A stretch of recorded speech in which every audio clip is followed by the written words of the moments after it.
ថ្ងៃចូលឆ្នាំដល់ហើយមិនឃើញត្រានត្រើយអូនណាយមកលេងស្រុកថ្ងៃចូលឆ្នាំដល់ហើយមិនឃើញត្រានត្រើយអូនណាយមកលេងស្រុកឃ្លាតម៉ែឃ្លាតពុកខានបានជួបមុខឃ្លាតទាំងបងសង្សារឃ្លាតម៉ែឃ្លាតពុកខានបានជួបមុខឃ្លាតទាំងបងសង្សារបងស្រឡោះថ្ងៃអូនទៅចូលឆ្នាំស្រីពៅថាវិលតាមសន្យា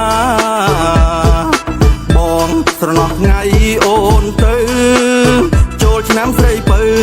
ថាវិលតាមសន្យាមកដេចមិនឃើញស្រីជីវ៉ាឬមានសង្សារទៅលេងស្រុកគេបាត់ហើយមកដេចមិនឃើញរូបស្រីជីវ៉ា